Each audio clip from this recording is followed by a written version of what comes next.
जय हिंद साथियों, the student life academy में आपका स्वागत है। मैं परवेज आलम। आज फिर एक नए प्रैक्टिस के साथ प्रैक्टिस सेट जो चल रहा है हमारा हिंदी वर्णमाला का,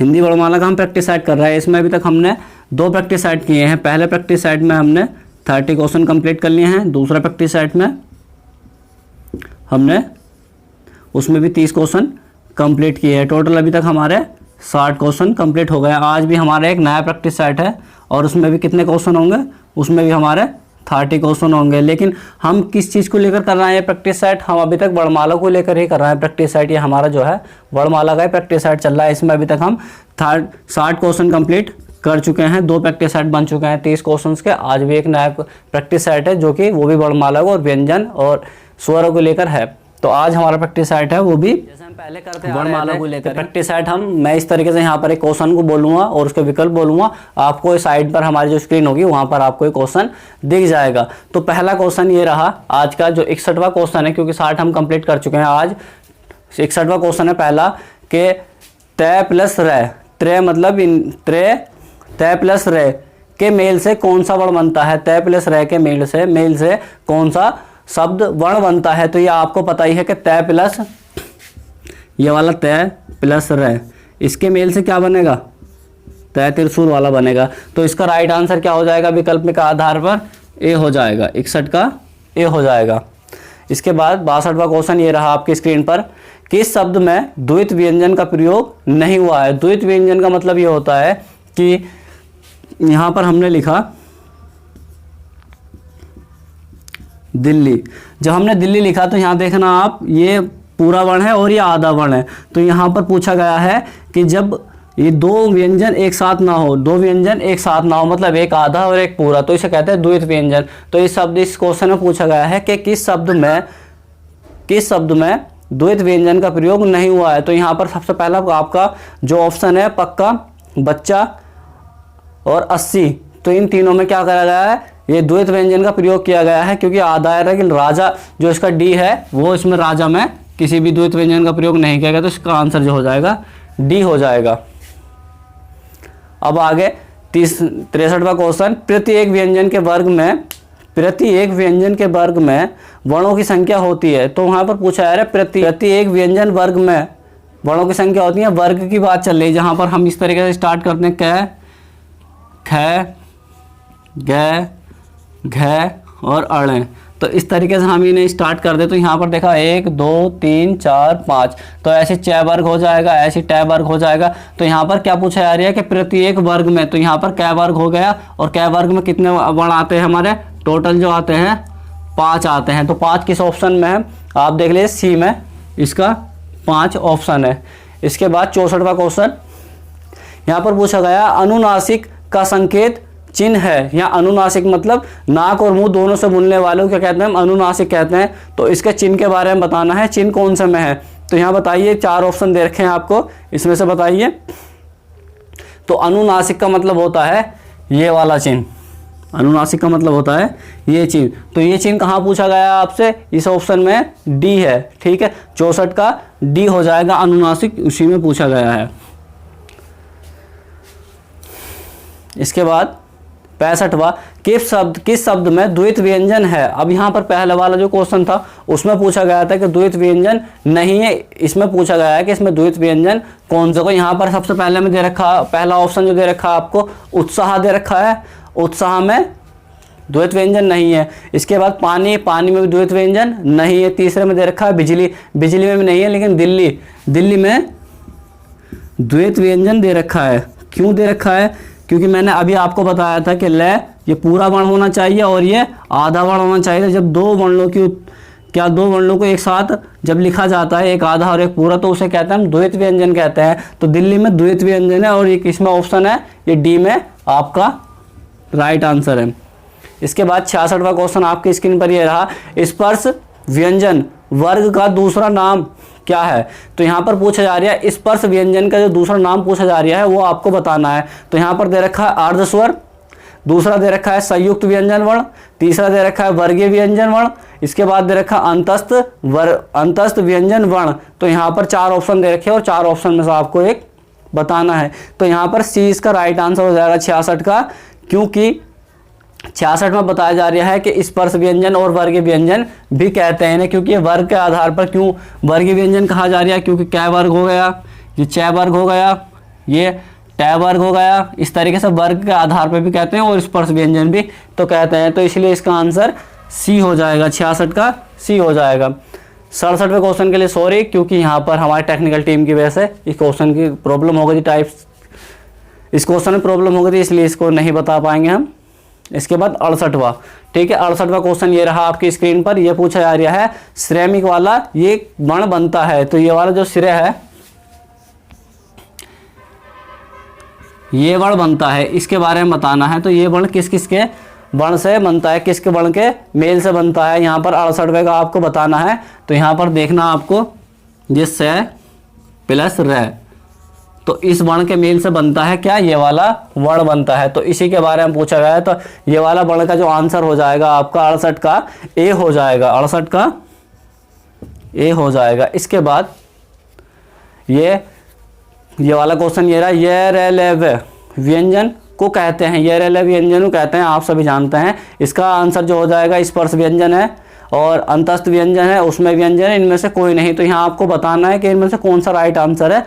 तो यहाँ पर 69 का बी हो जाएगा, क्योंकि ये रेलेव क्या कहलाते हैं हमारे, ये अंतस्थ व्यंजन कहलाते हैं।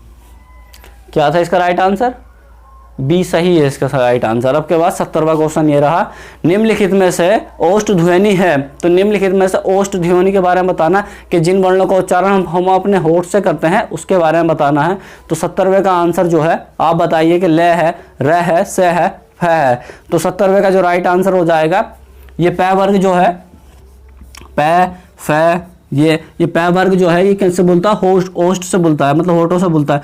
तो ये पै वर्ग के अंतर्गत आ जाता है। तो पै में क्या आता है, ये इसका डी आंसर हो जाएगा, क्योंकि फ पै वर्ग के अंतर्गत ही आता है।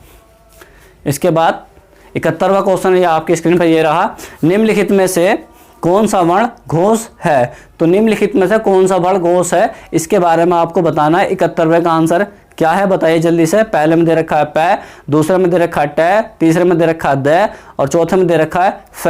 तो यहाँ पर ये पुराने वाले ऑप्शन आ गए, लेकिन बताइए इसमें कि घोष वर्ण बताना है आपको। और 71 का आंसर जो हो जाएगा बताइए क्या है, घोष वर्ण के बारे में बताना है। ये घोष वर्ण हमारा 71 का सी हो जाएगा। क्या हो जाएगा, सी हो जाएगा। अब यहाँ बताना आपको 72वां क्वेश्चन ये रहा आपकी स्क्रीन पर, निम्नलिखित में से अल्प प्राण वर्ण कौन सा है। यहाँ पर अल्प प्राण बताना है, अल्प प्राण वर्ण कौन सा है। यहाँ पर SNR आ दे रखा, ए आ दे रखा, कै दे रखा, थ दे रखा, पै भै दे रखा। तो इनमें से बताना आपको अल्प प्राण। तो अल्प प्राण बताइए इसमें 72 और 72 का आंसर जो हो जाएगा कै और ग। तो यहाँ पर बी इसका राइट आंसर हो जाएगा 72 का। ये अल्प प्राण ध्वनि है, यह वर्ण है।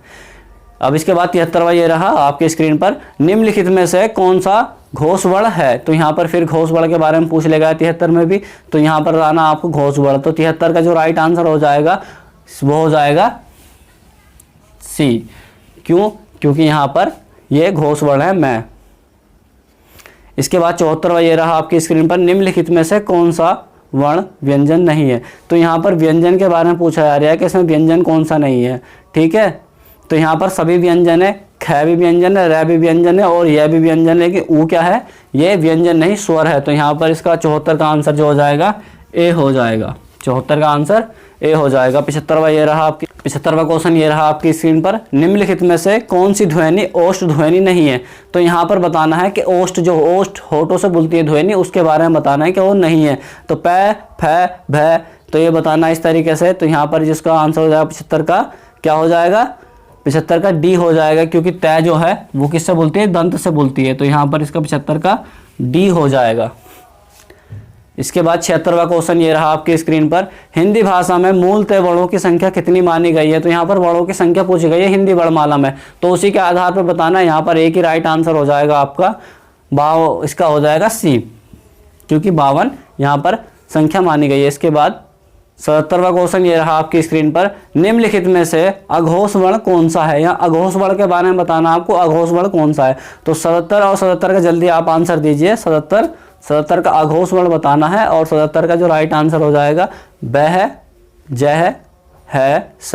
तो यहाँ पर इसका 77 का डी राइट आंसर हो जाएगा। स क्या है? अघोष वर्ण है।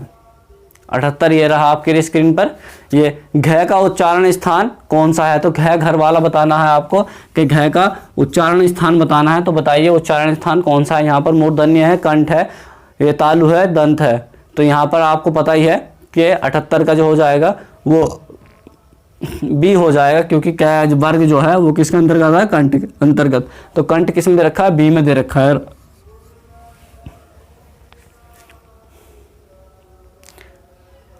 इसके बाद 79 निम्नलिखित में से कौन सा वर्ण उच्चारण की दृष्टि से दंत नहीं है? तो दंत के बारे में बताना, जो हमारे वर्ण दंत से बोलते हैं उसके बारे में बताना है कि इसमें कौन सा नहीं है। तो यहाँ पर त है, न है, फ है, ट है। तो यहाँ पर आपको पता ही है कि यहाँ ट वर्ग कौन सा? तालु सा आता है। तो तालु है यहाँ पर और सब जितने भी हैं दंत वाले हैं। तो इसका 79 का जो आंसर हो जाएगा वो हो जाएगा डी। क्या हो जाएगा? डी हो जाएगा। इसके बाद 80 क्वेश्चन ये रहा आपका, निम्नलिखित में से कौन सा ट वर्ग का नहीं है? तो ट वर्ग के बारे में बताना है कि ट वर्ग का कौन सा नहीं है। ट टमाटर, ठ ठठिया, डनमू, डरक्कन, इस तरीके से बताना। तो इस वर्ग के अंतर्गत कौन सा नहीं आता? तो घ घर जो है, ये वाला जो घ घर है ये किसके अंतर्गत आता है? क वर्ग के अंतर्गत आता है। तो इसलिए यहाँ पर कौन सा आंसर हो जाएगा इसका? राइट डी आंसर हो जाएगा। 80 का डी हो जाएगा। इसके बाद 81वां क्वेश्चन ये रहा, तालव्य व्यंजन कौन सा है? तालव्य व्यंजन के बारे में बताना आपको। तालव्य व्यंजन है, इतना क्वेश्चन पूछा गया आपसे। तो तालव्य मतलब यहाँ पर च वर्ग तालव्य व्यंजन के अंतर्गत आता है। तो इसलिए इसका बी आंसर हो जाएगा। 81 का बी हो जाएगा, क्योंकि च वर्ग जो आता है तालव्य व्यंजन के अंतर्गत आता है। इसके बाद 82वां, निम्नलिखित में से अर्ध स्वर कहलाते हैं। तो यहाँ पर अर्ध स्वर के बारे में बताना है और यहाँ पर पूछा गया है य, प, र, ल। तो इन चार में से आपको राइट आंसर बताना है कि क्या पूछा गया है यहाँ पर? अर्ध स्वर के बारे में बताना आपको। 82 और 82 का जो आंसर हो जाएगा ये क्या कहलाते हैं हमारा? ये वाला ये जो होता है ये अर्ध स्वर कहलाता है। तो 82 और 82 का जो आंसर है इसमें कौन सा दे रखा? ए दे रखा है राइट आंसर। इसके बाद 83वां क्वेश्चन ये रहा आपकी स्क्रीन पर, महाप्राण ध्वनियाँ व्यंजन वर्ग में किससे संबंधित है? यहाँ पर ये बताना है महाप्राण ध्वनि व्यंजन वर्ग में किससे संबंधित है। तो यहाँ पर बताना है आपको पहला, दूसरा, तीसरा, दूसरा, चौथा, पहला, चौथा। तो यहाँ पर 83 और 83 का आप सभी जानते हैं कि कौन सा आंसर हो जाएगा? सी हो जाएगा। क्यों? क्योंकि दूसरा चौथा क्या कहलाता है हमारा? ये महाप्राण ध्वनि कहलाती है। दूसरा और चौथा महाप्राण ध्वनि कहलाती है। तो इसका राइट आंसर जो हो जाएगा सी हो जाएगा। क्या हो जाएगा? सी हो जाएगा। इसके बाद 84वां क्वेश्चन ये रहा, निम्नलिखित पढ़ रहा हूँ, इनमें से कौन सा व्यंजन अल्प प्राण है? तो अल्प प्राण के बारे में बताना है। यहाँ पर ख है, थ है, च है, फ है। तो इसके बारे में बताना है 84 और 84 का जो राइट आंसर हो जाएगा वो क्या हो जाएगा? सी हो जाएगा, क्योंकि ये कौन सी ध्वनि कहलाती है? हमारी अल्प प्राण ध्वनि कहलाती है। इसके बाद 85वां, इनमें से कौन सा वर्ग स्पर्श व्यंजन नहीं है? तो यहाँ पर स्पर्श व्यंजन के बारे में बताना है कि कहाँ से शुरू होते हैं स्पर्श व्यंजन, ये कैसे शुरू होते हैं स्पर्श व्यंजन और कहाँ पर जाकर खत्म होते हैं? मैं पर जाकर खत्म होते हैं। तो ये स्पर्श व्यंजन है कैसे लेकर मैं तक। और इसका आगे जो बचेंगे वो क्या हो जाएंगे? हमारे अंतस्थ हो जाएंगे, फिर उसमें हो जाएंगे इस तरीके से। तो यहाँ पर ये रेल क्या होते हैं? हमारे अंतस्थ व्यंजन होते हैं। तो इसमें अंतस्थ व्यंजन, इसका राइट आंसर हो जाएगा 85 का डी हो जाएगा। 85 का डी हो जाएगा, क्योंकि यह रे ले वे ये क्या कहलाते हैं? हमारे अंतस्थ व्यंजन कहलाते हैं। ठीक है, इस तरीके से। इसके बाद 86, हिंदी की सध्वनि है। हिंदी की सध्वनि है। तो यहाँ पर सध्वनि के बारे में बताना है कि ये वाली सध्वनि और ये स और ये वाला स और है। ठीक है, ये क्या कहलाती है? हमारे उसमें कहलाती हैं। उसमें कहलाते हैं। तो ये उसमें ध्वनि है। तो यहाँ पर उसमें ध्वनि में जो स है वो हमारा कहाँ से हो जाएगा?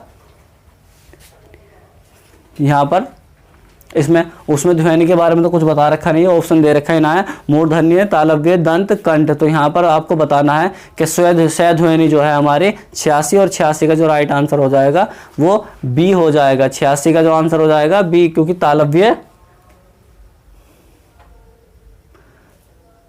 ये 86 का बी हो जाएगा, 86 का बी हो जाएगा। ये तालव्य ध्वनि कहलाती है, स जो है बड़ा स वाला। 87 ये रहा आपके स्क्रीन पर।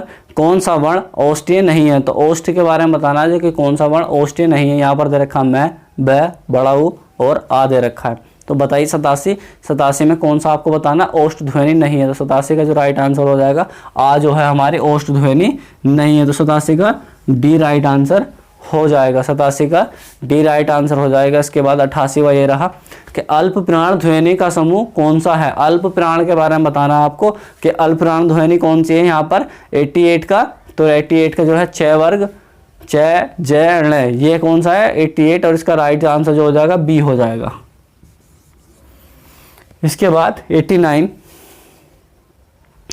में बताना है कौन सा वर्ण घोष नहीं है। तो यहाँ पर घोष वर्ण के बारे में नहीं है ये बताना है आपको। तो यहाँ पर देखना है य, त, भ, ड, इनमें से कौन सा नहीं है ये बताना है आपको। तो बड़े ध्यान से इसका आंसर दीजिए, क्योंकि अल्प प्राण महाप्राण में सबसे ज़्यादा गलती होती है, घोष और अघोष में सबसे ज़्यादा गलती होती है। तो इस बात को ध्यान में रखकर आपको आंसर देना चाहिए। तो यहाँ पर 89 का जो राइट आंसर हो जाएगा तय हो जाएगा, क्योंकि यहाँ पर 20 का राइट आंसर है। और 9 क्वेश्चन हमारे पास टेक्निकल प्रॉब्लम होने की वजह से नहीं बता पा रहा है आपको, तो इसके बाद हम पूरे ही आपको करवाएंगे।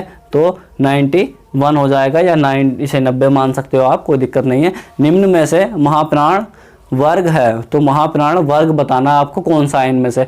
तो यहाँ पर दे रखा थ, क, ब, च, इन 4 दे रखे हैं आपको। चारों में जल्दी बताइए कि कौन सा आपका, जिसे 90 ही मान सकते हो, कोई दिक्कत वाली बात नहीं है वैसे, लेकिन नंबर इसमें जो आएगा वो 91 आएगा। ठीक है, 91 आएगा। तो इसके बारे में बताइए जल्दी से कौन सा है। तो इसका थ जो है, थ मतलब ए बार, ए जो है इसका राइट आंसर हो जाएगा। तो आपने देखा कि हमने अभी तक कितने क्वेश्चन कंप्लीट कर लिए हैं, या 90 क्वेश्चन हमने कंप्लीट कर लिए हैं। और ये सिर्फ अभी तक हमने जितनी भी प्रैक्टिस लगाई है ये सिर्फ वर्णमाला पर ही लगाई है। अब जो नया चैप्टर शुरू होगा आपका वो संधि शुरू होगा, और कल आपको संधि की क्लास मिल जाएगी। और ये आप 90 क्वेश्चन टोटल लगने के बाद आपके प्रैक्टिस में, उसके बाद बताइए कि आपको कितने क्वेश्चन आपके सही गए और कितने आपके गलत गए। ये मुझे कमेंट के माध्यम से बता दीजिए।